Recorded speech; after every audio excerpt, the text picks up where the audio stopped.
आने वाली है गुप्त नवरात्रि। भूलकर भी इन दिनों में ना करें ये काम। माँ दुर्गा की उपासना का पर्व फरवरी में आने वाला है, जो गुप्त नवरात्रि के नाम से जाना जाता है। माघ के महीने में पड़ने वाली नवरात्रि को माघ नवरात्रि भी कहा जाता है। इन वर्ष गुप्त नवरात्रि का महोत्सव कब है और इन दिनों में कौन सी कार्य है जो नहीं करनी चाहिए, आइए विस्तार से जानते हैं। हिंदू धर्म में माँ दुर्गा की पूजा का विशेष महत्व माना जाता है। माँ दुर्गा की विशेष पूजा के लिए देश भर में नवरात्रि का उत्सव जोर शोर से मनाया जाता है। नवरात्रि में 9 दिनों तक देवी के 9 रूपों की उपासना होती है और व्रत रखा जाता है। साल में कुल नवरात्रि पड़ती है, जिनमें से 2 गुप्त नवरात्रि है और 2 नवरात्रि है। गुप्त नवरात्रि का व्रत माघ और आषाढ़ में महीने में रखा जाता है। गुप्त नवरात्रि में गुप्त रूप से माँ दुर्गा की आराधना की जाती है। 2024 में कब है गुप्त नवरात्रि? इस वर्ष माघ महीने में गुप्त नवरात्रि 10 फरवरी 2024 शनिवार से शुरू होगी और 18 फरवरी रविवार को इनका समापन होगा। ये नवरात्रि पूरे 9 दिन तक रहेंगे। गुप्त नवरात्रि के धार्मिक महोत्सव। गुप्त नवरात्रि तांत्रिक और अघोरियों के लिए काफी महत्वपूर्ण मानी जाती है। इस अवसर तांत्रिक और अघोरियों के लिए स्वर्णिम अवसर होता है। इस दौरान तांत्रिक और अघोरी तंत्र मंत्र व यंत्र की सिद्धि के लिए गुप्त साधना करते हैं और सामान्य साधक मनोकामना पूर्ति व कष्ट के निवारण के लिए देवी दुर्गा की पूजा करते हैं।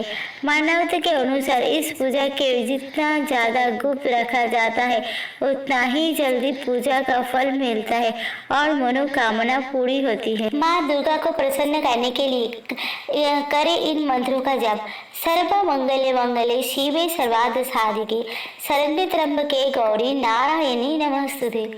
ओम जयंती मंगला काली भद्र काली कपालिनी दुर्गा क्षमा शिवा धात्री स्वाहा सदा नमस्तुते। गुप्त नवरात्रि भूल कर भी ना करें ये काम। मान्यता के अनुसार गुप्त नवरात्रि के दिनों में बाल नहीं कटवाने चाहिए। बाल ना कटवाने के साथ साथ इन दिनों नाखून भी नहीं काटनी चाहिए। गुप्त नवरात्रि में बच्चों का मुंडन संस्कार भी नहीं करना चाहिए। गुप्त नवरात्रि के 9 दिनों तक देर तक नहीं सोना चाहिए। खासकर उन लोगों को बिल्कुल भी देर तक नहीं सोना चाहिए जिन्होंने 9 दिनों का व्रत रखा हुआ है। माघ मास में जरूर पढ़े ये कथा, हर मनोकामना होगी पूर्ण। हिंदू धर्म में माघ महीने का विशेष महत्व माना जाता है। मान्यता है जो व्यक्ति इस पूरे महीने स्नान दान संबंधी शुभ कार्य करता है, उसे अश्वमेध यज्ञ के समान पूर्ण फल की प्राप्ति होती है।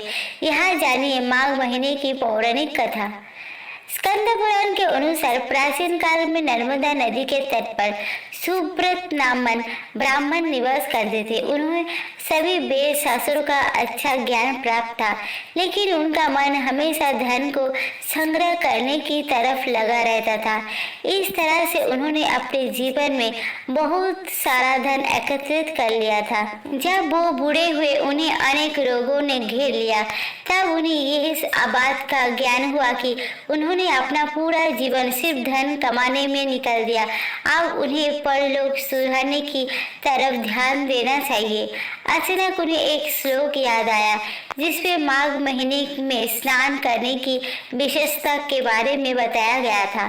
फिर उन्होंने माघ महीने का संकल्प लिया और माघे निमग्ना सलिले सुशीते विमुक्त पापा पात्री दिवस प्रयंती श्लोक के आधार पर वो नर्मदा में स्नान करने लगे।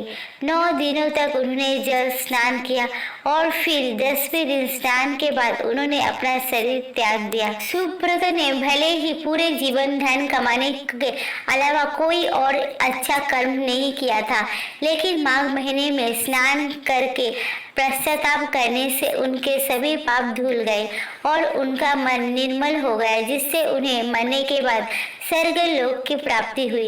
इस तरह से माघ स्नान करने से जीवन के अंतिम क्षणों में उनका कल्याण हुआ। तो दोस्तों, आज की हमारी ये जानकारी और कहानी आप सबको कैसी लगी कमेंट में जरूर बताना और मेरे चैनल को सब्सक्राइब करना ना भूलिए। आज के लिए इतना ही, धन्यवाद।